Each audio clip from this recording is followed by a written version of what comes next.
Hey, how's it going, everybody? Welcome to Freebeat, where I post new music-related content every single day. So if that sounds good to you, hit that subscribe button, ring that notification bell. Let's get started. I've had my Korg Monotron Delay for a little while now, about 6 months, so I figured I would take some time and give you guys my honest opinion of it and kind of tell you whether I think it's worth it, just like I did for the OPZ and like I plan to do for other gear that I own. So for those of you who don't know what it is, the Korg Monotron Delay is this tiny little synthesizer slash effects box. It's a single VCO, so single oscillator. It's a sawtooth. The only control you have over it is pitch. And well, control is a strong word. Basically, you can make it go high, or you can make it go low. There is a ribbon keyboard on here, but it doesn't really correlate with any notes. And then you also do have a single LFO, and with the LFO you can change the wave shape from triangle to square, you can change the rate, and you can change the interval. So I have it on triangle right now. And so forth. I'm going to switch it to square.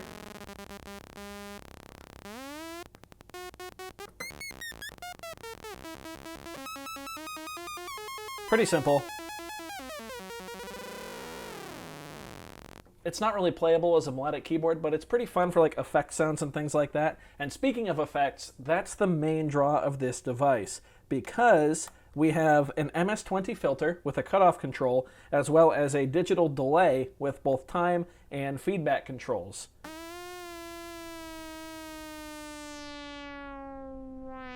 Of course, most folks know the Ms20 filter. It's a classic. It sounds amazing.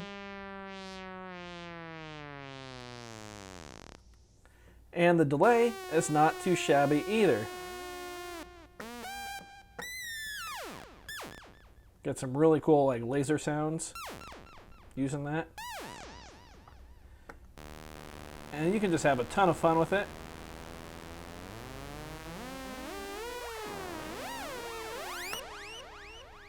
You can play with it for hours just making sounds between the LFO and the filter and delay.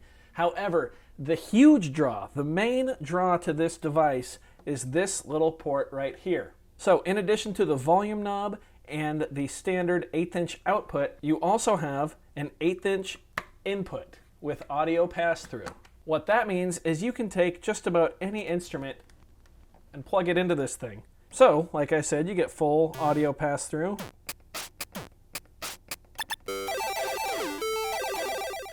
However, the filter and the delay also apply to that pass-through audio.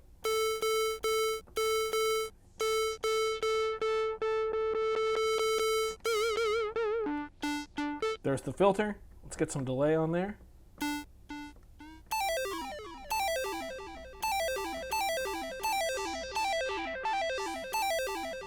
Already you can probably tell that that makes the PO20, which already sounds pretty good in its own right, sound even better and takes all those sounds to the next level with the delay and the filter. Let's get a pattern going here.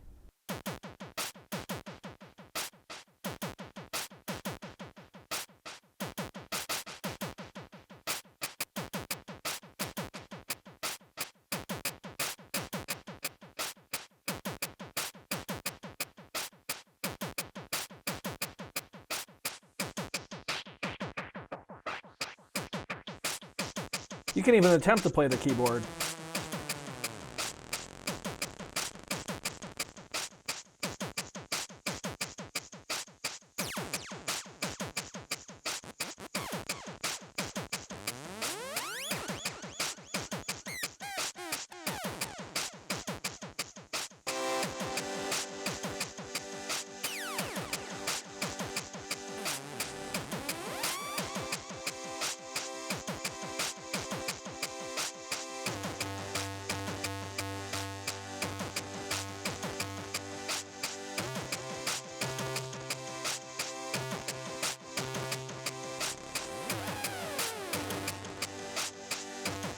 You can see, in just a few minutes, I was having a full jam with these two instruments.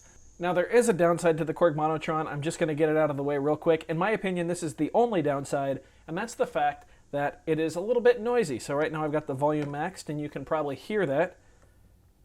When you mess with the filter cutoff, changes it obviously with the filter off. You can barely hear it. I personally really like that. I think it gives it kind of this warm and fuzzy feeling. Some people really don't like that though, and have gone as far as calling this thing a toy, which I don't agree with at all. If you can't tell already, I am a huge fan of the Korg Monotron Delay, and I'm going to go as far as saying that I think this is one piece of gear that every musician should own. And there's 3 reasons why I think that. First of all, it's very, very affordable. It usually hovers between 50 and 60 US dollars. Right now it's currently sitting at $55 on Amazon, which is cheaper than the pocket operators. It's also incredibly portable. I mean, this thing is tiny, and it runs on a pair of AAA batteries. And reason number 3 is that it's really, really fun. Now, obviously, I use this on a lot of my tracks if you check out the videos here on the channel, but more importantly is how I use this thing off camera. And that's when I'm feeling frustrated with a sound or with a song, when I can't get something right, or if I'm struggling to make a YouTube video, I can just plug my headphones into this and play it on its own, just mess with it and have some fun, just mindlessly twist the knobs, create new awesome sounds, discover new things. Sometimes I'll plug in like my Volca keys or a pocket operator or my OPZ. Sometimes I'll even plug this into my computer, or I should say plug my computer into this, and I'll watch YouTube videos and just mess with people's voices with the cutoff and the delay. It's amazing. It's so much fun. It's a great stress reliever for me. And I think more people need to have something like this to fiddle with, especially in the music world where things can get stressful. Definitely right now, of course, with COVID-19 and all that. But it's just a lot of fun to mess with. And it's a lot of fun to have on hand. It can spice up just about any track that you want. It can make things sound pretty lo-fi with the filter cutoff and just the natural noise in there. And I think it's just one of the coolest things ever. And it's so cheap and it's so small. There's just no reason not to get these. I see a lot of people kind of talking smack on this. They're like, oh, the noise, and well, the NTS-1's only 40 bucks more, which is true. This guy here, the Korg NTS-1, retails for $100 in the US, which is, less than twice what the Monotron's going for right now. I personally prefer the Monotron over the NTS-1. Don't get me wrong, the NTS-1 is an amazing Swiss Army knife style box, with so many effects, some great synth engines, and, more people are uploading their own stuff every day to this thing. I just really prefer the sound of the Monotron Delay. I don't know, maybe it's because I like the pocket operator so much, but I really like that kind of, like I was saying, that warm and fuzzy, literally fuzzy sound that you can just hear right now resonating in the background.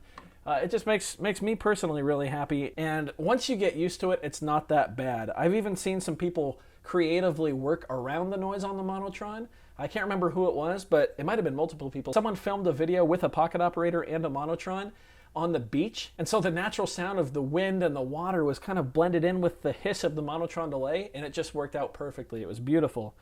So yes, if you can't tell, I am in love with the Korg Monotron Delay. I think it's one of the best pieces of gear you could pick up right now if you don't have one. If you are a musician, if you've got a pocket operator, no matter which pocket operator it is, the Korg Monotron Delay is a no-brainer. Same thing with any of the other pocket-sized instruments. So the Volcas, the OPZ, even an OP1, you could probably have some fun with this thing in there. I know that's got a lot built in, just like the OPZ, but I'm sure you could find ways to use this. I use this with my OPZ all the time. It's amazing. I love it. So there you have it. That was a little long-winded, but I'd seen some people complaining. They were upset that they spent money on the Monotron Delay, and people that own pocket operators. And I just kind of wanted to be like, hey, give it a shot. Like, really play with it quite a bit. There's a lot that you can do with it. It's money well spent. And if you don't have one, I'd really suggest picking one of these up. So there you have it. Yes, in my opinion, the Monotron Delay is more than worth it. If you enjoyed this little look at the Monotron Delay, be sure to leave a like on the video. If not, you can leave a dislike. That's okay too. Doesn't hurt my feelings. Just makes me try that much harder next time. Either way, be sure to hit that subscribe button, ring that notification bell. Thanks for being here. Thanks for watching. We'll see you next time. Bye.